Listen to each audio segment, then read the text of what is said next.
Is your laptop's backup ransom ready?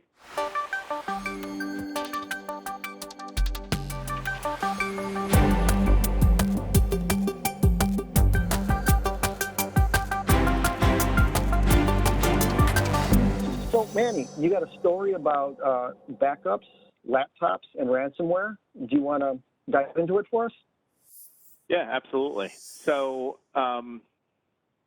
I looked at this story, and one of the reasons why it kind of jumped out at me is because ransomware, I think, as we all know here, and we probably cover, it seems like one ransomware story a week on this show for quite a few months now. It's become quite a hot topic for 2021, and I think even 2020 we started to see some ramp up there. So I think with all of the ransomware stories, it seemed logical to sort of hone in on a story that talked about sort of the do's and don'ts of putting a reliable backup solution in place, for yourself or for your company. So the story talks like very specifically about laptop backups, and the reason why they talk, I think, about laptop backups in this story is because, as for the last year and a half, as we've been dealing with the COVID pandemic, we've had more and more people moving to work from home, and moving to work from home means that you now have more people who have laptops. And we've seen a lot of people sort of being offered up laptops and saying, okay, take your work home, here's a laptop, go home and start doing your work from home. And so I think over the last year and a half, we've probably seen a massive ramp up of people using these mobile laptops. And now we have more of them connecting up to, corporate networks. And so the problem, I think, that we all know about this move to using laptops is that the laptops themselves are very easily lost and stolen, right? So we see that all the time. They have limited bandwidth to the actual corporate LAN. So when you're talking about doing a backup, you've got laptops that are, connecting up, to the corporate network via, a VPN. And usually your bandwidth is severely hampered. And because of the COVID pandemic and everybody moving to connecting back up to their corporate networks over VPN, that has become even more of a problem, right? So, you see now a huge ramp up of VPN usage. Bandwidth is up, means that corporations and networks are now sort of struggling under the weight of all these people who are connecting in remotely. With that in mind, when you're talking about now backing these things up, you're causing even additional strain on that network and that bandwidth, to try to actually back up all these devices that are now, trying to do it.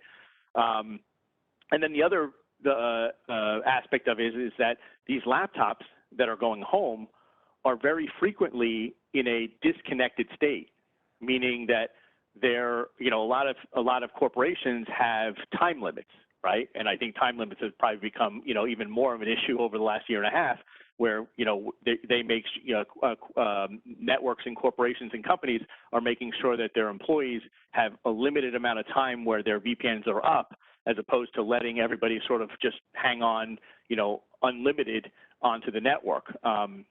And so they have them disconnecting over some period of time, 12, 24, 48 hours, your network disconnects.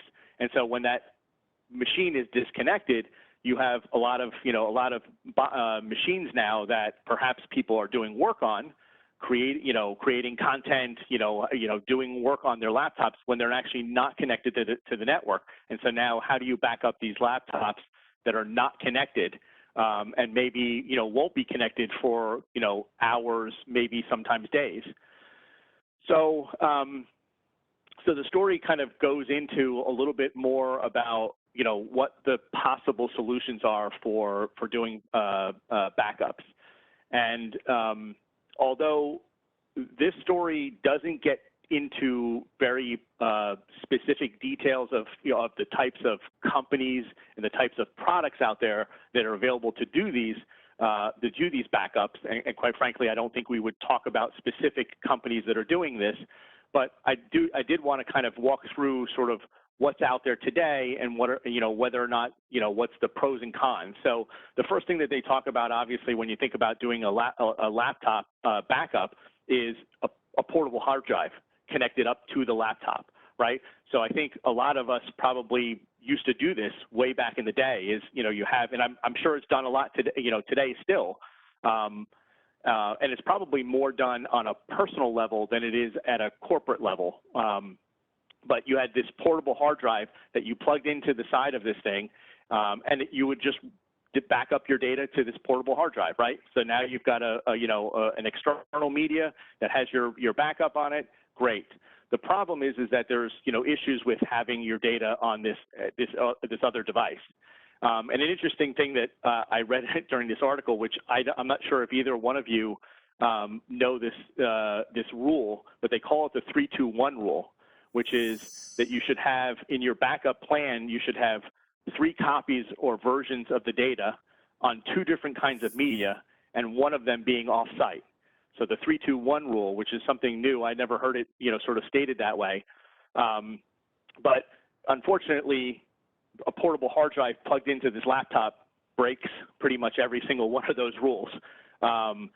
So you're not going to have multiple, for the most part, you're not going to have multiple copies. It's not on 2 different medias, and clearly the thing's plugged straight into the device that you're backing up. So it also has no centralized control. And obviously there's also security concerns, right?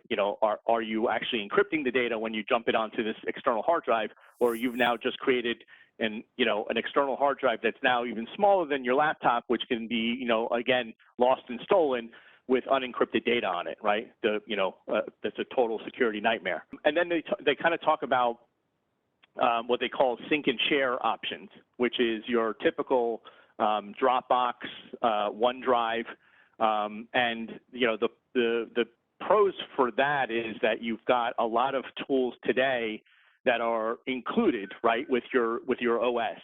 So things like O365, Google Workspace, all have options for doing this type of backup that are included with your OS. So it's kind of convenient.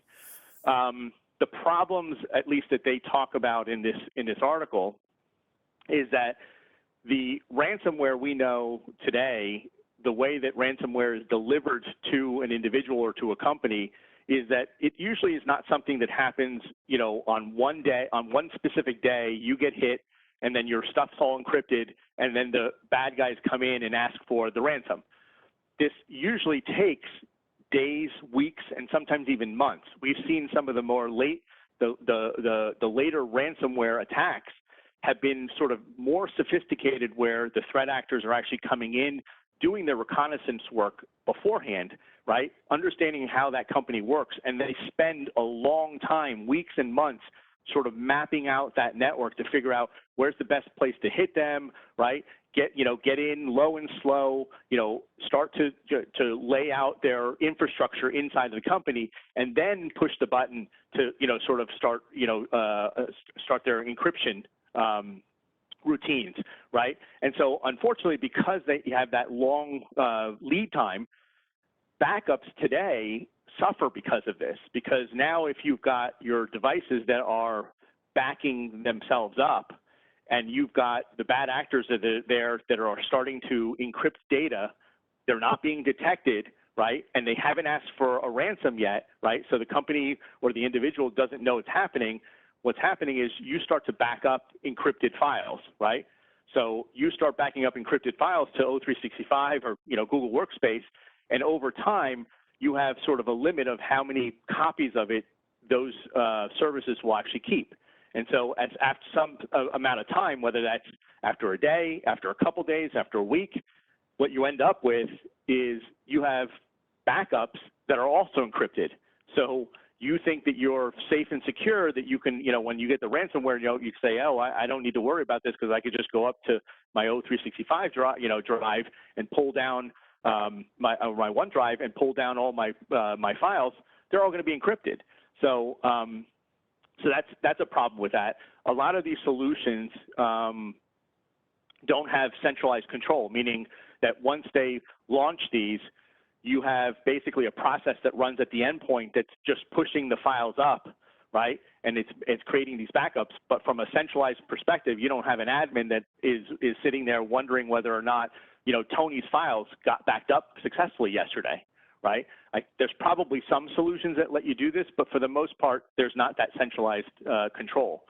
And so, again, you have to make sure that the solution has some sort of unlimited version history. So we do see that there are some solutions out there that do sort of let you create an unlimited version history, meaning that, like, if I created a file and it gets backed up, that first version will exist forever, right? And even if I change that file 20 times over 6 months, I could still go back and grab that file that existed 6 months ago that wasn't encrypted, right, and pull that copy down, or any other copy before it actually got encrypted. And so making sure that you have a solution that does have potentially unlimited, and again, I don't know how many of those services exist where you have unlimited. Unlimited seems like, you'd have to have a large amount of space to keep track of all the different versions of it. But I think they're out there. And then also ensuring that your the solution that you're picking, in this case, there's a lot of different solutions that are very tailor-made to backing up laptops. Ensuring that the solution that you are picking for your company or for yourself does allow, obviously from a company perspective, allowing a centralized control. More than likely something that's invisible to the end user, because you don't want the end user having to worry about having to do their backups and pushing buttons to ensure that. So making sure that that's completely seamless for an end user, and then the whole notion of deduplication. So this was sort of a concept that I didn't realize was this was an issue, but deduplication, which is not compression. So we think about today like compression being the best way to save space, right, when you're starting to do backups. And compression is basically taking things down, and obviously what is, as it says, it's compressing your data down. But deduplication is actually taking like the chunks. It's actually taking chunks of data, and it's looking for exact copies of those chunks of data, and then it's basically squashing those down to create a single copy of a chunk of data. So it takes all your data, chunks it up, and then it looks for chunks that are similar, and then it's able to basically not save every single chunk. It's able to save only the chunks that are unique across that entire data set. So it's interesting that you can use that technology to also save yourself some space out on, wherever you're backing up your stuff. So, and then I think finally, to kind of wrap this up, one of the other things, and I think we've talked about it on this show a lot, is making sure that, when we talk about doing backups, meaning like, hey, when you've gotten to yourself to a point where you need to go get your backup, that means you're already in trouble.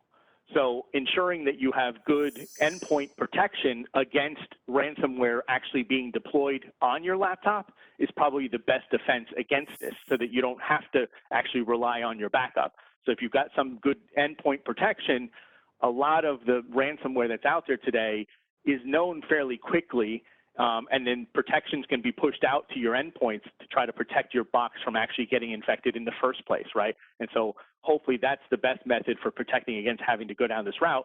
But if you have to go down this route, then I think some of these suggestions are good suggestions. Yeah, this is really interesting. First, the 321. I never heard of that before, so that makes a lot of sense. Knowing that the actors are creeping in and taking their time and making sure that when they actually pull the trigger, it is devastating versus just an inconvenience is definitely something that most people might not know about. So it's definitely good to get that across. Your comment on deduping is something that I've also have never heard of before. I don't dive into backups too much. So a lot of this is very foreign to me, but I do like that idea, especially when people are pushing things up into cloud environments where that, space costs money, processing power costs money. Being able to dedupe things and bring that down to a more manageable level, depending on the size of your company, are all fantastic ideas that I think any company that is looking into this based on the amount of laptops that they have, everyone's being virtual. I think this is a phenomenal article and something that people should really consider for their companies, even their personal. I've got lots of photos. I've got lots of things that are very special to me.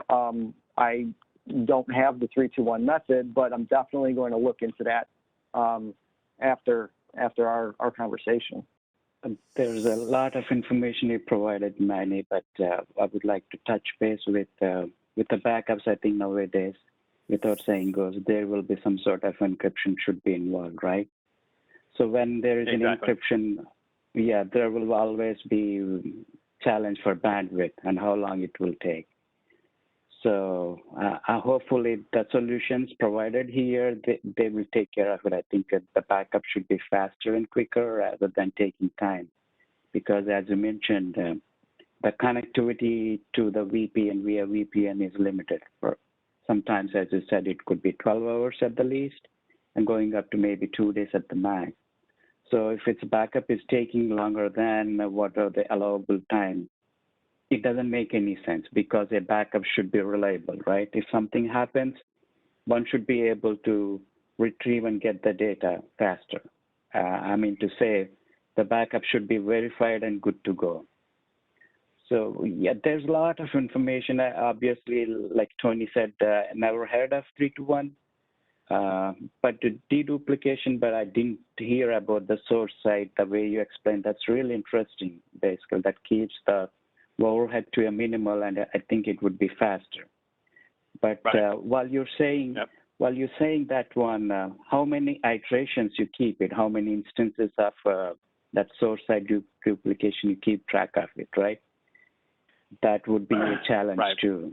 Exactly. Yeah. That's always going to be, that's going to be the balance that you have to play is, how much is it going to cost you to keep a long history of your backup versus how much does it cost you if you get hit with the ransomware, right? If it's going to cost you millions of dollars the first time you get hit with ransomware, I think you're better served spending those millions of dollars beefing up your backup solution, increasing the length of version in history, and stop yourself because the damage that's done from a ransomware perspective, we know, right? That damage is not just in time spent and resources and time, bringing in people and trying to get your environment back up, but it's also reputation of your company, right? And that is hard to put into some sort of monetary value.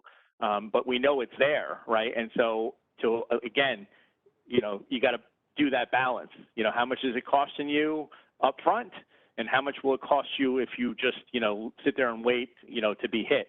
So I don't know. It's a good exercise to go through, and I think you guys both picked up on this deduplication, which was something that I never heard of, and you can do a lot. Like if you read this article, there's some links out to a couple of other articles that go in depth about deduplication and the fact that there is source and target deduplication. So you can actually do this deduplication at the source, which saves you some bandwidth, right, at the server side, or you can do it on the server side, and the server does it as it retrieves all the information in.